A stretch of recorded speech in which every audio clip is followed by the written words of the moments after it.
এর আগে আমরা অব্যয়ের আলোচনা করতে গিয়ে অব্যয় কাকে বলে, তার শ্রেণীবিভাগ আলোচনা করেছি এবং সেই শ্রেণীবিভাগে প্রথম দুটি যে বিভাগ অর্থাৎ পদান্বয়ী অব্যয় এবং সমুচ্চয়ী অব্যয় তাদের সম্পর্কে বিস্তারিত আলোচনা করেছি।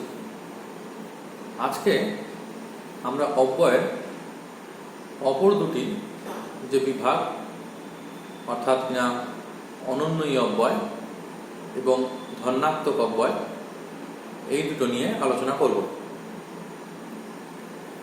অনন্বয়ী অব্যয়, এই অনন্বয়ী শব্দটিকে ভাঙলে পরে দুটো অংশ পাওয়া যায়, একটা অন আর অন্বয়ী। আমরা জানি অন্বয় কথার অর্থ হলো সম্বন্ধ এবং অন না অর্থে ব্যবহার করা হয়ে থাকে। অর্থাৎ যে সকল অব্যয়ের সাথে বাক্যের অন্য কোনো পদের ব্যাকরণগত কোনো অন্বয় বা সম্বন্ধ নেই, শুধুমাত্র মনের বিভিন্ন ভাব প্রকাশে আর বাক্যের সৌন্দর্য বৃদ্ধিতে তাদেরকে বাক্যে ব্যবহার করা হয়, তাদেরকেই আমরা বলে থাকি অনন্বয়ী অব্যয়। অর্থাৎ কিনা এই অব্যয়গুলো বাংলা ভাষার সৌন্দর্য বৃদ্ধির ক্ষেত্রে যে একটি অপরিহার্য অংশ এবং গুরুত্বপূর্ণ সে কথা বলা যেতেই পারে। তাই সেই পরিপ্রেক্ষিতে আমরা অনন্বয়ী অব্যয়কে দুভাগে ভাগ করতে পারি। একটি হলো মনের বিভিন্ন ভাব প্রকাশে সাহায্যকারী ভাব প্রকাশক অনন্বয়ী অব্যয়, আর অন্যটি বাক্যের সৌন্দর্য বৃদ্ধি করতে সাহায্যকারী বাক্যালঙ্কার অব্যয়। তবে অনেকেই এর সাথে আরো দু ধরনের অনন্বয়ী অব্যয়ের কথা বলে থাকেন। একটি হলো প্রশ্নবাচক আর অন্যটি সম্বোধন সূচক। ফলত অনন্বয়ী অব্যয়ের শ্রেণীবিভাগ করতে গিয়ে আমরা তাকে চারটি শ্রেণীতে ভাগ করি: ভাব প্রকাশক, সম্বোধন সূচক, প্রশ্নবাচক এবং বাক্যালঙ্কার। এখন আমরা এই অনন্বয়ী অব্যয় অর্থাৎ কিনা যাদের সাথে বাক্য মধ্যস্থ অন্যান্য পদের ব্যাকরণগত কোনো সম্বন্ধ বা অন্বয় থাকে না, তাদের এই বিভিন্ন ভাগগুলি সম্পর্কে একটু বুঝে নেওয়ার চেষ্টা করি। প্রথমত অনন্বয়ী অব্যয়ের যে প্রথম ভাগটি রয়েছে অর্থাৎ ভাব প্রকাশক, অর্থাৎ কিনা যে অব্যয়ের দ্বারা মানব মনের যে বিভিন্ন ধরনের ভাব লক্ষ্য করা যায়, যার মধ্যে হর্ষ, বিষাদ, ক্রোধ, ঘৃণা, বিস্ময়, লজ্জা, সম্মতি বা অসম্মতি ইত্যাদি বিভিন্ন কিছু রয়েছে, মনের সেই বিবিধ ভাব প্রকাশে সাহায্যকারী অব্যয়কেই বলা হয়ে থাকে ভাব প্রকাশক অব্যয়। অর্থাৎ এটি আমাদের অন্তরের নানা রকম ভাবকে সার্থকভাবে বাক্যে ফুটিয়ে তুলতে সাহায্য করে। আমরা যদি এখানে বোর্ডের দিকে লক্ষ্য করি তাহলে দেখতে পাবো যে আমরা এই ভাব প্রকাশক অব্যয়গুলোর মোটামুটি 6টি ভাগ করেছি। যেমন প্রথমটি যেটা রয়েছে সেটিকে আমরা যে ভাগের মধ্যে রেখেছি অর্থাৎ প্রশংসা বা হর্ষ, অনুমোদন জ্ঞাপক যে সকল ভাব প্রকাশক অব্যয় রয়েছে, যেমন আমরা অনেক সময় বলে থাকি সাবাস, কাউকে বাহবা দিতে গিয়ে বলে থাকি সাবাস, সাবাস বা সাবাস সাবাস, অথবা বলে থাকি যদি এরকম বাক্য নিয়ে থাকি, তখন সকলে বলিল বাহবা বাহবা বাহবা, বেশ। এই যে বাহবা বাহবা বাহবা 3 বার ব্যবহার করা হয়েছে। অথবা অন্য জায়গায় আমরা বলে থাকি সাধু সাধু, প্রশংসা করতে গিয়ে কারো বলে থাকি মোদের গরব মোদের আশা, আমরি বাংলা ভাষা, এই আমরি। অথবা মরি মরি কিরূপ মাধুরী। তো এই যে বা, সাধু সাধু, সাবাস, মরি মরি অথবা আমরি, বা বহুত আচ্ছা, খাসা, এইরকম যে অব্যয়গুলো ব্যবহার করা হয়ে থাকে, এর দ্বারা কারো প্রশংসা করা হয় অথবা নিজের মনের যে আনন্দতা প্রকাশ করা হয়, কোনো বিষয়কে অনুমোদন দেওয়া হয়, এ ধরনের অব্যয়গুলোকে আমরা বলে থাকি যে ভাব প্রকাশক, প্রশংসা বা হর্ষ বা অনুমোদন জ্ঞাপক অব্যয়। দ্বিতীয়ত, যদি এমন বলা হয়ে থাকে বটে এত বড় আস্পর্ধা, অথবা যদি বলা হয়ে থাকে ও বাবা বোবা মুখে যে খই ফুটছে, তাই তো এ তো বড় দুঃসংবাদ ভায়া। তাহলে এই যে বটে, ও বাবা, তাই তো, এই যে অব্যয়গুলো রয়েছে, এই অব্যয়গুলো মনের কোনো বিস্ময় এর ভাবকে প্রকটিত করতে সাহায্য করে। তাই আমরা এদেরকে বলে থাকি বিস্ময়ব্যঞ্জক, ভাব প্রকাশক, অনন্যই অব্যয়। তৃতীয়ত যেটি রয়েছে, যদি এমন বলা হয়ে থাকে এ জগতে হায় সেই বেশি চায়, আছে যার ভুরি ভুরি। এ জগতে হায়, এই যে খেদ বা দুঃখ, অথবা হায় হায় সর্বনাশ হয়ে গেল, অথবা আহা, কিংবা আহারে, এই যে কথাগুলো, এর দ্বারা কখনো কখনো ভয়ের ভাব, কখনো দুঃখ, কখনো বা যন্ত্রণা ইত্যাদি প্রকাশ করা হয়ে থাকে। তাই আমরা এদেরকে বলে থাকি যে এরা হলো ভয়, দুঃখ, যন্ত্রণা প্রকাশক অনন্যই অব্যয়। চতুর্থত, কখনো কখনো আমরা মনের যে ঘৃণা, মনের যে বিরক্তি ভাব, তাও প্রকাশ করে থাকি, এবং এই প্রকাশে সাহায্য করে থাকে বিভিন্ন ধরনের অব্যয় পদ।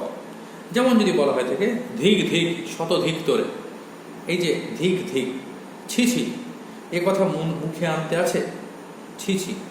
অথবা দূর দূর, একেবারে অপদার্থ সব, দূর দূর, বা দূর চাই, অঙ্কের নিকুচি করেছে। তো এই কথাগুলো ধিক ধিক বা ছি ছি বা দূর দূর কিংবা দূর চাই, এর দ্বারা কখনো কখনো ঘৃণার বোধ বা বিরক্তির ভাবকে প্রকাশ করা হচ্ছে। তাই এদেরকে বলা হচ্ছে যে ঘৃণা ও বিরক্তি প্রকাশক অনন্যই অব্যয়, এবং এরা প্রত্যেকেই ভাব প্রকাশক। যে অনন্যই অব্যয় রয়েছে তারই বিভিন্ন আবার উপশ্রেণী। আবার আমরা অনেক সময় নিজেদের মনের শোক প্রকাশ করতে গিয়ে বলে থাকি আহা বা আহারে, আহা মরি মরি, অথবা বলে থাকি ষাট ষাট লাগেনি তো, বা বালাই ষাট, এমন বলে থাকি। এই যে কথাগুলো, এই কথাগুলো খেদ বা বিস্মরণ বা শোক ইত্যাদি প্রকাশের ক্ষেত্রে ব্যবহার করা হয়ে থাকে। যদি এমন বলে থাকি না ওটা পারবো না, বা দেখা যাবে, অথবা উহু এ শর্মা আর অমুখ হবে না, তাহলে না বা বা উহু, এই যে কথাগুলো, এই কথাগুলো আমাদের মনের সম্মতি বা অসম্মতির ভাবকে প্রকাশ করে। তাই এই না বা উহু বা এই যে শব্দগুলো, এই শব্দগুলোকে আমরা বলে থাকি অব্যয়, এবং এরা সম্মতি ও অসম্মতি প্রকাশক অনন্যই অব্যয়ের কাজ করে থাকে। অনন্যই অব্যয় পরের যে ভাবটি হয় তাকে বলা হয়ে থাকে সম্বোধন সূচক অব্যয়। অর্থাৎ কিনা বাক্যের মধ্যে দেখা যায় অনেক সময়তেই যে কোনো একটি অব্যয়ের দ্বারা কাউকে সম্বোধন করা হয়। এই সম্বোধন সূচক পদটির সাথে বাক্যের অন্য কোনো পদে কোনো সরাসরি সম্পর্ক থাকে না। যেমন যদি বলা হয়ে থাকে হে বন্ধু, অথবা ওগো আজ তোরা যাসনে গো যাসনে ঘরের বাহিরে, এই যে ওগো বা গো।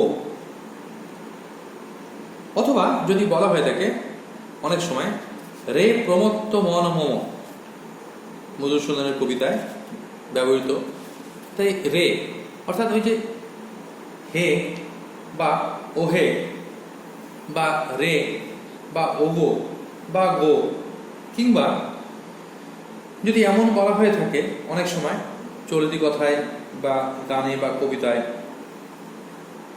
ওলসই ওলসই আমার ইচ্ছে করে তোদের শোনে মনের কথা কই, এই যে ওলো। অথবা ও মশাই শুনছেন সজনী সন্ধ্যা আসিবে না লো, লো, তাই ওলো লো ও এ কথাগুলো আমরা সম্বোধন করতে গিয়ে, কাউকে সম্বোধন করতে গিয়ে ব্যবহার করে থাকি, তাই এদেরকে বলা হয়ে থাকে সম্বোধন সূচক অনন্যই অব্যয়। তৃতীয়ত যে ভাগটির কথা আমরা বলতে পারি, কিছু কিছু ক্ষেত্রে দেখা যায় বাক্যে অনেক অব্যয়ের ব্যবহার রয়েছে যারা প্রশ্ন জিজ্ঞেস করার জন্য ব্যবহৃত হয়ে থাকে, এদেরকে বলা হয়ে থাকে প্রশ্নবাচক অব্যয়। যেমন পথের পাঁচালী থেকে উদ্ধৃত একটি লাইন, অপুকে জিজ্ঞেস করা হচ্ছে তোরা নাকি নিশ্চিন্তিপুর ছেড়ে যাচ্ছিস, এই যে নাকি। অথবা আজ স্কুলে যাচ্ছ না কেন, কেন, কাল থেকে তোমাদের পরীক্ষা না, না। অর্থাৎ এখানে না নাবাচক কথাটি কিন্তু প্রশ্ন করার জন্য ব্যবহার করা হচ্ছে। রঞ্জিতা পাস করেছে, বটে, এই যে বটে। এইরকম বিভিন্ন অব্যয় তারা প্রশ্ন করার ক্ষেত্রেও ব্যবহৃত হয়ে থাকে। তাই কি, কেমন, নাকি, বটে এদেরকে বলা হচ্ছে প্রশ্নবাচক অনন্যই অব্যয়। অনন্যই অব্যয়ের শেষ যে ভাগটি রয়েছে তাকে বলা হয় থাকে বাক্যালঙ্কার অনন্যই অব্যয়। অর্থাৎ কিনা বাক্যের সৌন্দর্য বৃদ্ধির জন্য যে সমস্ত অব্যয় বাক্যে ব্যবহার করা হয়ে থাকে, এই অব্যয়গুলো যখন বাক্যে প্রয়োগ করা হয় তখন এরা নিজস্ব কোনো অর্থ প্রকাশ করে না, কিন্তু এদের ব্যবহারের ফলে সামগ্রিকভাবে বাক্যটির অর্থের একটি চমৎকার বৈচিত্র্য সম্পাদিত হয়। যেমন যদি একথা বলি আপনি যে কাল এলেন না, আপনি যে কাল এলেন না, এই কথাটির মধ্যে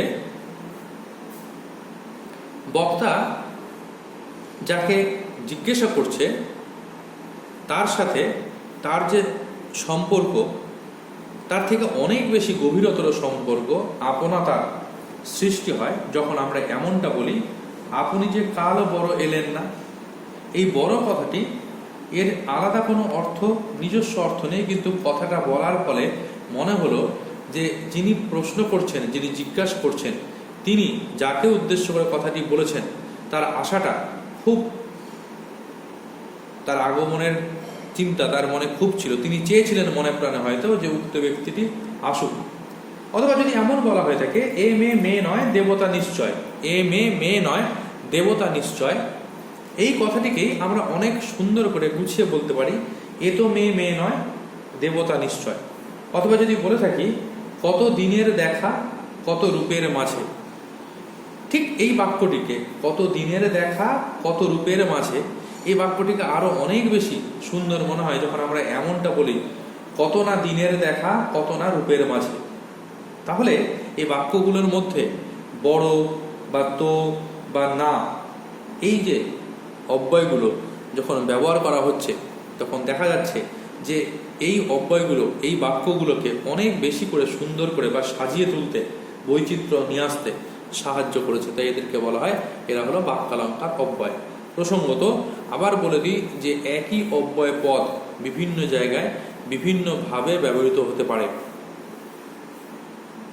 কাজেই আগে বুঝতে হবে যে তারা কি কাজ করছে, ওই বাক্যটির মধ্যে পদ, ওই অব্যয় পদটি কি কাজ সম্পাদন করছে তার উপর ভিত্তি করে তাকে আমরা শ্রেণীবিভাগের দিকে অগ্রসর হব।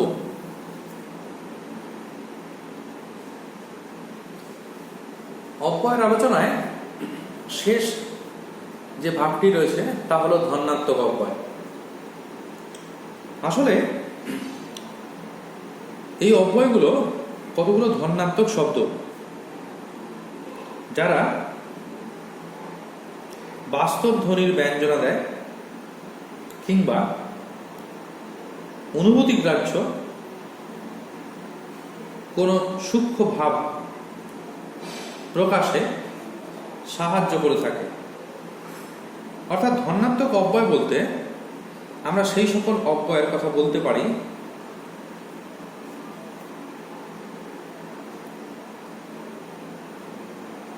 যে অব্যয়গুলো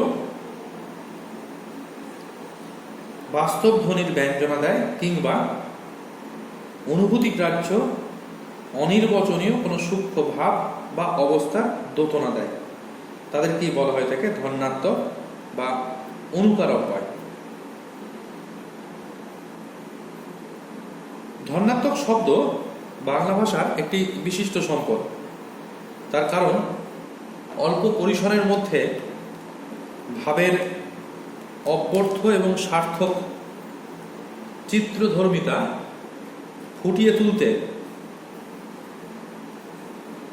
আর অন্য কোনো আভিধানিক এবং কৌলিন্যধর্মী শব্দই তা পারে না।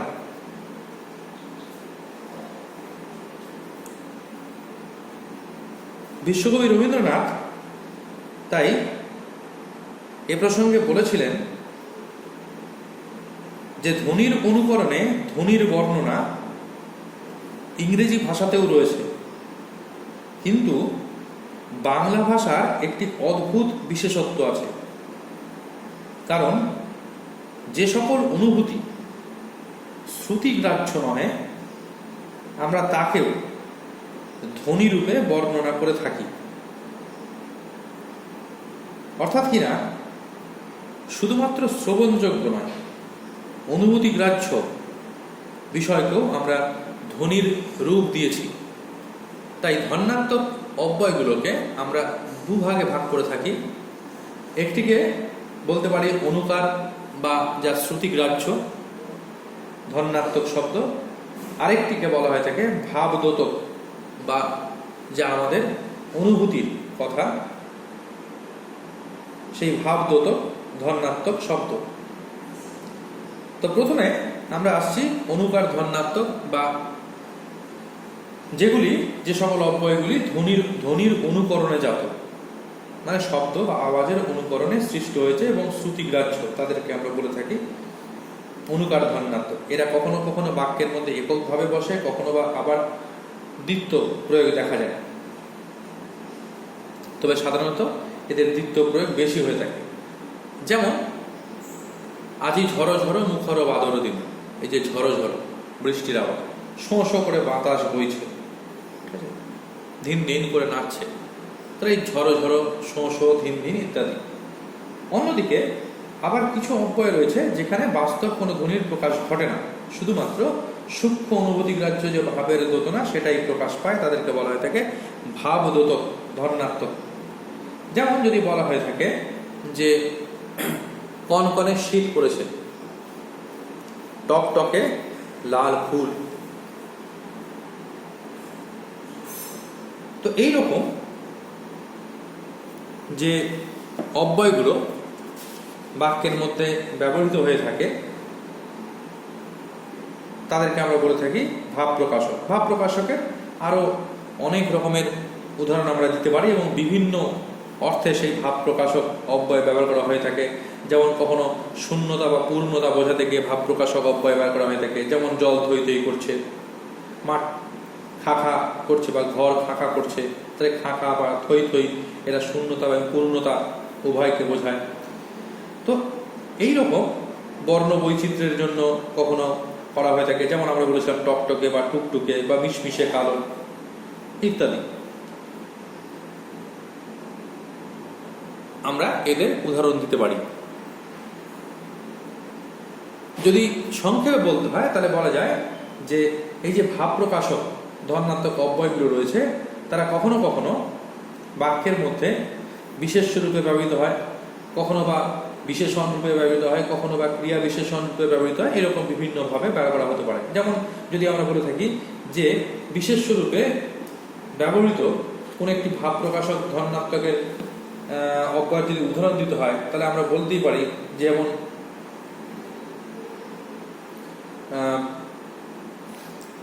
তোমার কোনো কিন্তু কিন্তু আমরা শুনবো না, এই যে কিন্তু কিন্তু। অথবা যদি এমন হয়ে থাকে ক্রিয়া বিশেষণ, ঝরঝর করে বৃষ্টি পড়ছে বা ঝড়ো ঝড়ো ঝরিছে ফাগুন ধারা, এরকম। খল খল করে হেসে উঠল, তাহলে খল খল। তাই এই যে ঝড়ঝর ঝরিছে ফাগুন ধারা, ঝড়ঝর বা খল খল, এগুলো হলো ক্রিয়া বিশেষণ রূপে ব্যবহার। অথবা কখনো বিশেষণ রূপে, কখনো বা বিশেষণের বিশেষণ রূপে ব্যবহৃত হতে পারে। যেমন যদি বলা হয়ে থাকে যে ফুলটি টকটকে লাল, ফুলটি টকটকে লাল, তাহলে সেক্ষেত্রে বিশেষণের বিশেষণ রূপে এর ব্যবহার। এইভাবে ফিস ফিস করে কারা কথা বলছে, ঠিক আছে, ফিস ফিস করে, ফিস ফিস। তো এইভাবে বিভিন্ন রূপে ভাব প্রকাশ অব্যয়গুলো ব্যবহৃত হতে পারে। তাহলে ধন্যাত্মক অব্যয় দুটো ভাগ, একটি হলো অনুকার যা শ্রুতিগ্রাহ্য, আরেকটি হলো অনুভূতিগ্রাহ্য যা হলো ভাব প্রকাশক। তাহলে আমরা অব্যয়ের যে চারটি ভাগ, পদান্বয়ী সমুচ্চয় যা আমরা এর আগের দিনে আলোচনা করেছিলাম, এবং আজকে অনন্য এবং ধন্যাত্মক, এই দুটো আলোচনা করেছি। এই হলো অব্যয়ের সম্পূর্ণ আলোচনা। আশা করি তোমাদের এরপরে আর অব্যয় সংক্রান্ত কোনো রকম অসুবিধা হওয়ার কথা না। তবুও যদি তোমাদের কোনো রকম সমস্যা মনে হয়, অসুবিধা থেকে থাকে, আমি বারবার বলেছি, আবারও তোমাদের বলছি যে তোমরা অবশ্যই আমাকে সেটা প্রশ্ন লিখে জানাতে পারো, নিচে কমেন্ট বক্সে কমেন্টও করতে পারো। এবং আমি চাইব যে তোমরা সেই কমেন্ট করে তোমাদের যে সুবিধা বা বুঝতে কোনো যদি অসুবিধা হয়ে থাকে তাহলে সেটা আমাকে অবশ্যই জানাবে। এবং যদি তোমাদের পছন্দ হয় আমার এই চ্যানেল, তাহলে তোমরা অবশ্যই এখানে লাইক করবে এবং এটাকে সাবস্ক্রাইব করবে, লোকের মধ্যে শেয়ার করবে। কারণ তোমরা যদি লাইক এবং সাবস্ক্রাইব করো এবং শেয়ার করো তাহলে সেক্ষেত্রে আমারও যে নতুন নতুন ভিডিও তৈরি করার যে ইচ্ছা, সেই ইচ্ছাটা আরও বহুগুণে বৃদ্ধি পাবে। এবং আমি চেষ্টা করব আরও ভালোভাবে বিভিন্ন বিষয়, শুধু বাংলা নয়, আরও বিভিন্ন বিষয় যা আমি পড়াই সমস্তগুলোই তোমাদের কাছে পড়িয়ে দেব বা তোমাদের কাছে পৌঁছে দেব। তাহলে আজ এইটুকুনি।